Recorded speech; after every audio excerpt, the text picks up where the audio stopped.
So next topic natin ngayon is required and optional parameters sa Python.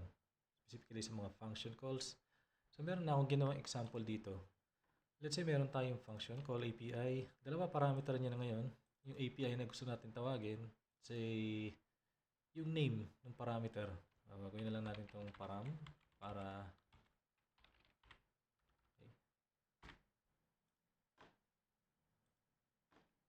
consistent tayo. Now, pag nara natin to, halimbawa gusto natin equal yung download API niya, tapos mapasa ko yung dog. So ito, kino-compose niya based dun sa API and param natin, nag-iiba yung laman nito. Meaning, pag pinalta natin halimbawa ito ng cat, so mag-iiba rito. Now, ang dalawang to ay required and also called positional. Required, doon tayo muna sa required, no? Pag sinabi natin required, mag-error yan pag hindi mo pinasa. So, halimbawa, tinawag mo lang call API. Pag niran mo yan, sabi niya ito, missing to required. And positional, din sinabi natin, no? Required siya at positional at the same time. Yung required, ito na nga yun, kailangan pasahan mo siya. Now, pupunta tayo dun sa positional. So, halimbawa, yung call natin kanina, download ka. Paano pag binaliktad mo? So, nasatisfy natin. Naipasa natin yung requirement niya. Pero, ano nangyari? Ito naman yung nag-iba.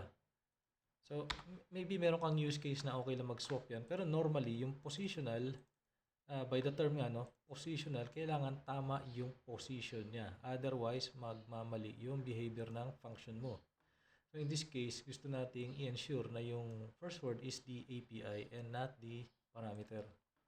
So ito muna yun. Pupunta ngayon tayo sa optional parameter naman ni Python. So dito sa example natin, ano yung pwede natin gawing optional parameter niya? So dito nakikita natin, let's say ang gusto ko lang gawin is gamitin yung download. Ngayon, yung image, minsan JPEG, minsan PNG. Pero dito naka-hardcode tayo na JPEG. Most of the time, JPEG. So, pwede nating gawing, ano rito yan, let's say file type is equal to JPEG. So, ngayon, palitan natin to ng file type. Pag naran natin to, JPEG pa rin yan kasi yun yung default behavior niya. Ngayon, pag naglagay tayo ngayon dito ng file type is equal to, let's say, PNG. Pag niran mo ngayon yan, so mag-iiba na to. So again, pag tinanggal mo yan, tanggalin ko ulit, babalik siya dun sa JPEG. Ito yung optional. So ginagamit mo yung optional kapag usually yun yung default value, pero gusto mong bigyan ng way yung color para ibahin yan just in case na hindi yan yung kailangan niya or expected niya. So ano pa yung pwede? Kunyari ito, HTTP. Now, paano kung secure yan?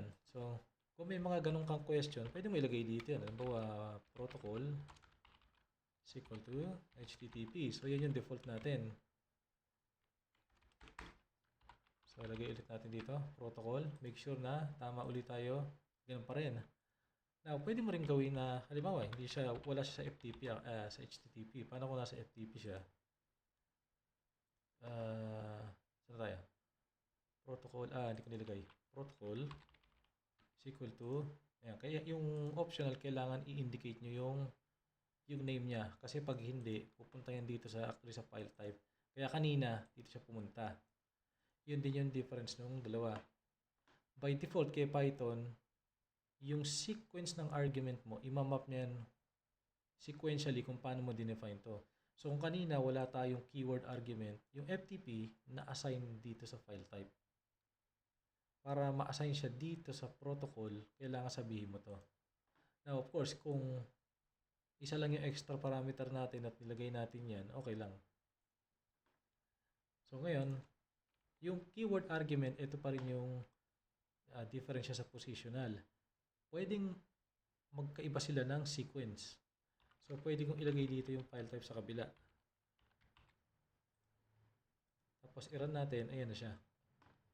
So, another difference sila. Itong positional, again, kailangan tama sequence. Yung optional or yung keyword argument, pwedeng magbalik-baliktad yan. Pwedeng isa lang ipasa mo, pwedeng lahat, pero iba-iba yung sequence. Katulad nito. So, nauna muna yung protocol bago yung file type. Gagana pa rin yan. Now, keyword kasi sinabi natin, ito. Sinasabi natin yung keyword niya. Now, kay Python, pwede mo rin gawin naman dito yan. So, halimbawa, ito yung default natin ulit. Balik ko na sa default. Kuha pa tayo ng isang variation yan. So, halimbawa, gusto kong katulad kanina, cut yung nauna. Pwede ko sabihin to. Tapos, yan. So, para maiba lang gawin natin itong upload. Pag nira natin yan, gagana pa rin yan. Kay Python na yan ha. By default, si Python, yung positional niya, pwede mo rin gawing keyword argument. Pero, kailangan mo pa rin ipasa lahat. Kaya kung halimbawa kulang, pinasa mo lang yung param, hahanapin pa rin yung isa. Ito sinasabi niya, asan yung API?